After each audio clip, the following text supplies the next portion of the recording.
안녕하십니까. 2023년 10월 9일 월요일입니다. 오늘은 한글날입니다. 그리고 오늘 말씀드릴 내용은 복부 자가지압 기술편 이런 내용입니다. 기술이라는 것이 어떤 거냐면은 얼마만큼의 압력으로 눌러야 되는가, 또 얼마만큼 오랫동안 눌러야 되는가, 그리고 뗄 때는 어떻게 떼는가, 이런 거를 말씀드리는 것이고, 그리고 어떤 부위는 어떻게 누르고 어떤 증상에는 어떻게 누르고, 이런 거를 간단하게 다 복합적으로 설명을 드리는 겁니다. 그런데 복부 지압을 본격적으로 하시려면은 힘을 쓰기 좋은 자세를 취해야 됩니다. 평평한 바닥에 누워서 그대로 지압봉을 수직 힘으로 누른다면은 힘을 쓸 수가 없습니다. 그래서 통상적으로 벽에를 머리에 받치고 약간 상체를 세워야 됩니다. 그러니까 복부 지압을 하시려면은 최소한 적당한 높이의 벽에 2개 정도를 어깨부터 머리 쪽으로 대고 상체를 약간 세운 각도가 돼야지만 배를 지압봉으로 누르기가 좋은 자세가 됩니다. 더 힘을 쓰기 좋은 자세를 취하시려면은 소파 앞에다가 벽에를 2개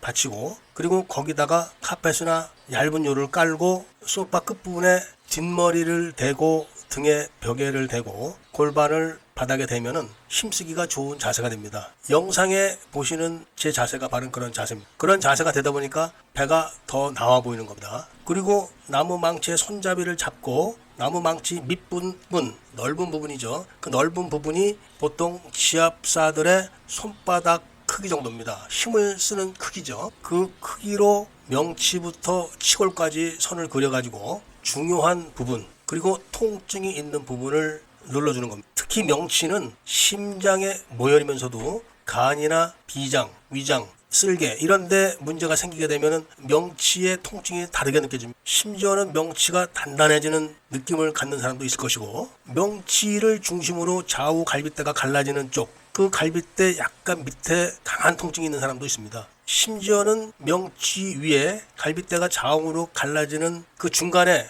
톡 튀어나온 뼈가 가운데 딱 있지 않고 좌측이나 우측으로 쏠린 사람도 있습니다. 이만큼 명치는 우리 몸에 우리가 볼 수 없는 장기 내부의 상황을 전달해주는 그런 역할을 한다고 보시면 됩니다. 여기를 나무망치를 둥그런 부분을 위로 오게 해가지고 지그시 눌러주는데, 누를 때는 당연히 숨을 들이마신 상태에서 내쉬기 준비가 된 그 시점에서 망치 끝을 대고 숨을 천천히 내쉬면서 눌러줘야 됩니다. 그리고 그 힘의 강도는 기분이 좋은 정도의 통증 또는 시원함, 이런 정도에서 머뭇할 정도로 서야지 강하게 무조건 하면 좋지 않습니다. 그러니까 시간은 보통 하나에서 20 정도 쉴 때까지 눌러주는 시간을 갖는 게 좋습니다. 그러니까 망치 끝부분을 대고 시작했을 때 하나, 둘, 셋 이렇게 쉬어가지고 20번 정도까지 쉬는 게 좋습니다. 근데 몸이 허약하신 분들은 20번까지 하실 수가 없을 겁니다. 10번 정도 이상 정도는 해주셔야 좋습니다. 그리고 처음에는 명치부터 치골까지 해서 상완, 중완, 하완 이렇게 차례차례 내려가고, 배꼽 밑에 수분, 그 다음에 단전, 치골 이런 식으로 한 번씩만 쭉 내려가주면 됩니다. 그러면서 각 부분의 단단한 정도, 그 다음에 맥박이 뛰는 세기의 정도, 기분 정도, 이런 걸 잘 기억을 하셔야 됩니다. 그리고 나서 바로 좌측이나 우측 바깥쪽으로 한 번씩 똑같은 위치에서 해줍니다. 그러니까 정중앙으로 한 번, 좌측에서 한 번, 우측에서 한 번, 이렇게 3번을 해주는 겁니다. 그렇게 하다 보면은 어디가 아프고 어디가 단단하고 어디가 뭉쳐있고 이런 거를 다 알게 됩니다. 그리고 치골에서부터 좌측과 우측 부분을 3군데를 해주고, 갈비뼈도 마찬가지입니다. 명치에서 바깥쪽으로 명치 한 번, 중간에 한 번, 끝부분에 한 번, 이런 식으로 좌우측을 해주다 보면은 자기 몸 상태를 파악하게 되고, 그 파악한 거를 데이터로 기억을 하셔야 됩니다. 기록을 해놓으셔도 좋습니다. 그리고 나서 상태가 좋지 않은 부분을 집중적으로 해주는 겁니다. 당뇨병 초기에 있는 분들은 갈비뼈 왼쪽 부분이 좋지가 않습니다. 왼쪽 가운데 부분, 그리고 그 가운데 또 아랫부분, 이런 쪽으로 통증이 많을 겁니다. 그런 부분을 집중적으로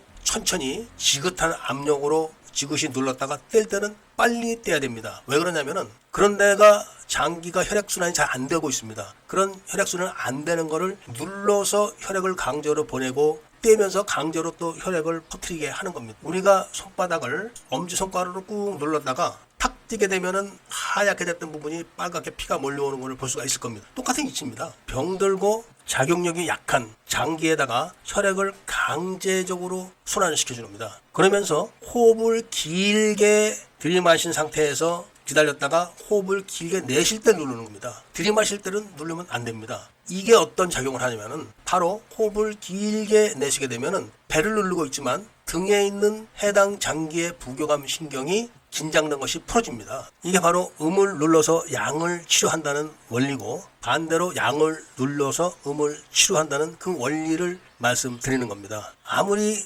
오래된 만성 질환을 가진 장기라고 해도 강제적으로 혈액순환을 시켜주게 되면은 그 장기 안에 있는 모든 세포가 혈액이 강제로 들어가고 강제로 나오면서 나름대로 영양분과 산소를 공급하면서 활력을 서서히 찾게 되는 겁니다. 오래된 병은 합병증들이 많아서 복부가 정상적이지 않을 경우가 많습니다. 그리고 영상 마지막 부분에 보시면 나무 망치를 손에 잡고 손잡이를 바닥으로 해서, 그러니까 밑으로 해서 손잡이로 누르는 장면이 나오는데, 그것은 지압사들이 두 손을 모아서 세 손가락 끝에다가 힘을 주고 복부를 지압했을 때에 힘이 가해지는 그런 원리입니다. 보통 오랜 질병을 갖고 있는 장기들은 딱딱해져 있고 탁 눌러도 기분이 좋지가 않습니다. 바로 그런 부분을 지압을 해주는 것인데, 주로 하수가 된 위장, 또 다 굳어버린 장기들, 이런 부분들을 그렇게 지압을 해주면 굉장히 효과가 빠릅니다. 대신 강제로 강한 힘을 눌러주면 안 됩니다. 큰일 납니다. 장기도 일종의 근육질인데 그거를 무리한 힘으로 누르면 망가지죠. 그리고 약해져 있는 데다가 그런 힘을 가하면 더 손상되기 쉽습니다. 그래서 딱 느낌이 오는 정도에서 서야 됩니다. 그 정도에서 일정한 힘으로 일정한 시간을 지속적으로 압박을 주고 있다가 순간적으로 탁 뛰는 거죠. 그랬을 때 피가 급속하게 몰려 들어갑니다. 그리고 그 부분을 담당하고 있던 교감신경을 갖고 있는 등 부분의 척추 근처가 언젠가는 좋지 않은 감각을 나타내게 됩니다. 그러면서 서서히 변화가 와가지고 나중에는 다 없어지죠. 이것이 정체술의 기본적인 원리고 완벽한 자연 치료입니다. 물론 여기다가 자세를 갖추고 하는 호흡법, 그 다음에 그런 질병을 갖게 해주는 음식물을 삼가하고 그런 질병에 효과가 있는 음식물을 섭취하는 섭생술, 이런 거를 같이 해주게 되면은 안 날 병이 없습니다. 혹세무민하는 현란한 말기술이 아니라 간단한 이치입니다. 세상의 이치는 바로 음양의 이치입니다. 음양의 이치는 작용 반작용의 이치입니다. 부처님이 깨달았다는 금강의 진리도 바로 이 작용 반작용의 원리고, 아인슈타인의 상대성 원리도 바로 이런 작용 반작용의 원리입니다. 그리고 이렇게 해서 몸에 자극을 준 그런 기억들은 암기가 되는 게 아니라 저장이 되는 겁니다. 바로 우리 몸에 있는 유전자 기록으로 다 하나하나씩 기록이 되면서 나빠졌던 장기들이 그런 압력을 받고 혈액순환이 되고 그 정도가 어느 정도인지 이런 것이 다 기록이 되면서 그 기록에 의해서 다시 작용이 돼가지고 좋아지게 되는 겁니다. 그러니까 이게 말로 하는 게 아니라 실질적인 행위가 반복돼가지고 그 행위가 누적에 의해 가지고 어떤 효과가 난다, 이런 겁니다. 이것만 알고 꾸준히 하시면은 언젠가는 모든 질병을 앓고 계신 분들이 좋아지는 것을 느끼게 된다는 말씀을 드리고, 각 질병과 또 병의 경력, 또 상황, 이런 것 따라 다 다르니까 본인이 하나하나씩 데이터를 만들어서 기록을 해서 시간적으로 비교 분석해보는 또 좋은 방법이라는 것을 말씀드려서 오늘 이야기를 마치고자 합니다. 이런 정보는 어디 가도 들을 수도 없고 볼 수가 없습니다. 열심히 보시고 꾸준히 하시길 부탁드리면서 구독을 꼭 해주시고 좋아요와 알림 설정도 꼭 해주시고 이야기를 들어주신 데 대해서 감사드립니다.